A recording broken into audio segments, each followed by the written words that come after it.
Selamat pagi saudaraku yang terkasih, jumpa kembali kita pagi hari ini. Sebelum kita memulai aktivitas kita, mari kita mempersiapkan diri kita untuk membaca dan merenungkan firman Tuhan.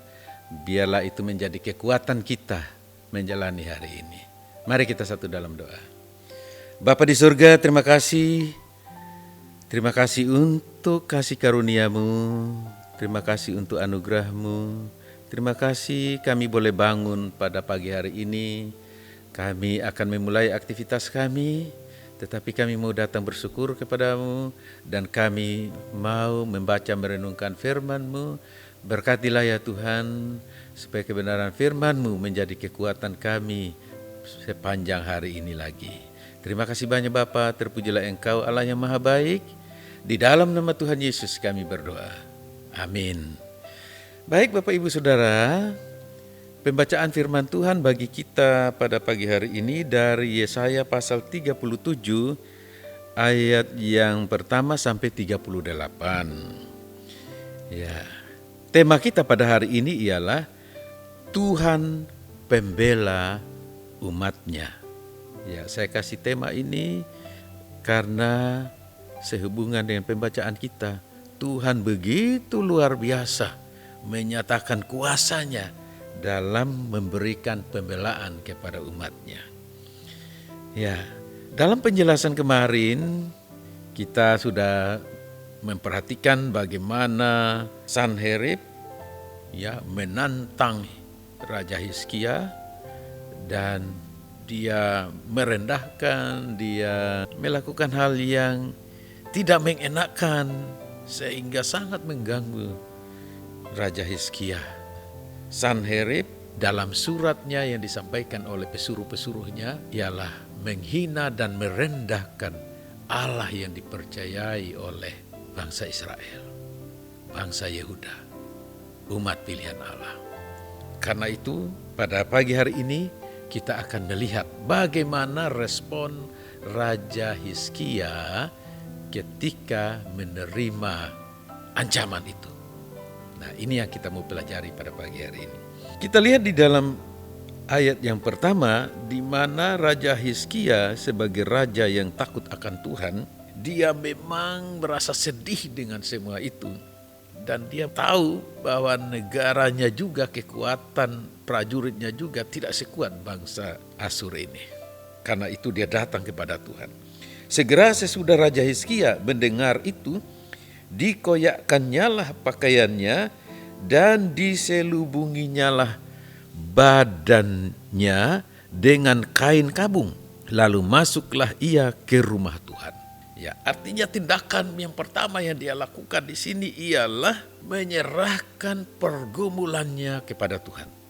Datang menghadap Tuhan ke rumah Tuhan dan menyerahkan pergumulan persoalannya.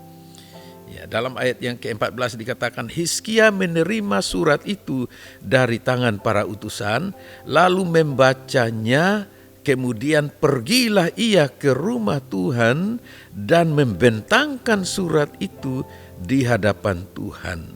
Hizkia berdoa di hadapan Tuhan, katanya, "Ya Tuhan semesta alam, Allah Israel yang bertahta di atas kerubim, hanya Engkau sendirilah Allah segala kerajaan di bumi.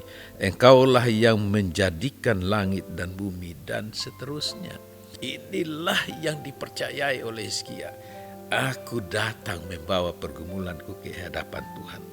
Membentangkan surat itu di hadapan Tuhan. Artinya terbuka kepada Tuhan. Ini loh Tuhan, keadaan yang aku hadapi. Engkau Allah pencipta langit dan bumi, tolonglah aku. Inilah tindakan yang pertama dari Hizkia. Yang kedua ialah dia juga meminta dukungan doa dari hamba Tuhan. Dalam hal ini Nabi Yesaya. Dia minta petunjuk, dia minta bimbingan lewat kebenaran firman Tuhan. Apa dan bagaimana menghadapinya ini? Apa yang mau dikatakan Tuhan tentang masalah ini? Dalam ayat yang kedua dikatakan, disuruhnyalah juga Eliakim kepala istana, Sebna panitra negara, dan yang tua-tua di antara para imam dengan berselubungkan kain kabung kepada Nabi Yesaya bin Amos. Jadi pergi dalam pergumulan, dalam doa, dan dalam penyerahan penuh kepada Allah. Dia pergi, kasih tahu berita ini, masalah ini kepada Nabi Yesaya, biar kita dengar suara Tuhan. Nah inilah ya Bapak Ibu Saudara, di dalam kita menghadapi pergumulan, persoalan kita hari lepas hari, kita tahu bahwa kita hidup di dunia ini tidak lepas dari pergumulan, dari persoalan. Tetapi apapun itu, jangan hadapi dengan kekuatan kita sendiri. Karena sia-sialah orang yang mengandalkan kekuatan manusia. Tetapi mari kita hadapi dengan penyerahan diri sepenuhnya kepada Allah, penolong kita yang ajaib, Allah pembela umatnya. Biarlah Dia yang akan berkarya. Nah, inilah sikap seorang hamba Tuhan, Raja Hizkia yang takut akan Tuhan. Yang kedua ialah kita mau pelajari di sini bagaimana pembelaan Tuhan. Dalam ayat yang ke-6 dan ke-7 di sana dikatakan, berkatalah Yesaya kepada mereka, beginilah kamu katakan kepada Tuhanmu, beginilah firman Tuhan, janganlah engkau takut terhadap perkataan yang kau dengar yang telah diucapkan oleh budak-budak Raja Asyur untuk menghujat aku. Dalam tanda kutip di sini saya mau tekankan bahwa Tuhan Allah katakan yang dikatakan Raja Asyur itu menghujat aku. Walaupun itu ditujukan kepada Raja Hizkia. Tapi Tuhan bilang itu aku. Dia lakukan terhadap aku, bukan terhadapmu Hizkia. Sesungguhnya aku akan menyuruh suatu roh masuk di dalamnya sehingga ia mendengar suatu kabar dan pulang ke negerinya. Aku akan membuat dia mati rebah oleh pedang di negerinya sendiri. Ini berita yang disampaikan bahwa Tuhan yang akan menghadapinya. Jadi sebenarnya kita sebagai anak-anak Tuhan, kalau kita menyerahkan pergumulan kita sama Tuhan, dan Dia yang akan bertindak, tidak ada masalah yang terlalu besar untuk Tuhan yang tidak bisa Dia lakukan. Walaupun bagi kita sulit bagaimanapun, tapi bagi Tuhan tidak ada yang mustahil. Inilah yang penting untuk kita perhatikan, saudaraku yang terkasih. Jadi Ia sendirilah yang sudah siapkan cara untuk mengatasinya. Dalam ayat yang ke-23 di sana dikatakan, siapakah yang engkau cela dan engkau hujat? Terhadap siapakah engkau menyaringkan suaramu dan memandang dengan sombong-sombong? Terhadap Yang Maha Kudus, Allah Israel. Jadi artinya dalam segala situasi keadaan yang sulit sekalipun atau menghadapi penganiayaan sekalipun, sebenarnya kita tidak usah takut kalau kita mau menyerahkan sungguh hidup kita kepada Tuhan. Apalagi kalau itu merendahkan nama Tuhan kita. Dia sendiri yang akan membela namanya, membela dirinya. Tidak perlu kita yang membela Tuhan kita. Jadi sebenarnya sebagai anak-anak Tuhan, yang paling penting bagi kita ialah menyerahkan setiap pergumulan kepada Dia, dan Dia akan bertindak. Selanjutnya dalam ayat yang ke-33 dikatakan, sebab itu beginilah firman Tuhan mengenai Raja Asyur. Ia tidak akan masuk ke kota ini dan tidak akan menembakkan panah ke sana. Juga ia tidak akan mendatanginya dengan perisai dan tidak akan menimbun tanah menjadi tembok untuk mengepungnya. Melalui jalan dari mana ia datang, ia akan pulang. Tetapi ke kota ini ia tidak akan masuk. Demikianlah firman Tuhan. Dan aku akan memagari kota ini untuk menyelamatkannya oleh karena aku dan oleh karena Daud hambaku. Jadi artinya janji Tuhan kepada nenek moyang bangsa Israel, dalam hal ini Daud sebagai raja yang diagungkan di Israel, Tuhan akan membela. Ayat 36, keluarlah malaikat Tuhan Lalu dibunuhnyalah 185.000 orang di dalam perkemahan Asur.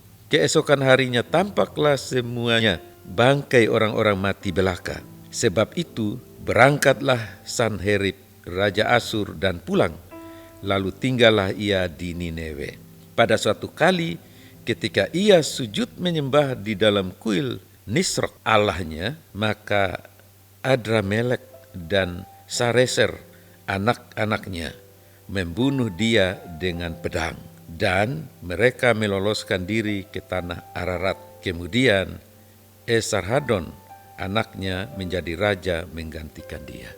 Nah, kita lihat cerita ini sungguh luar biasa.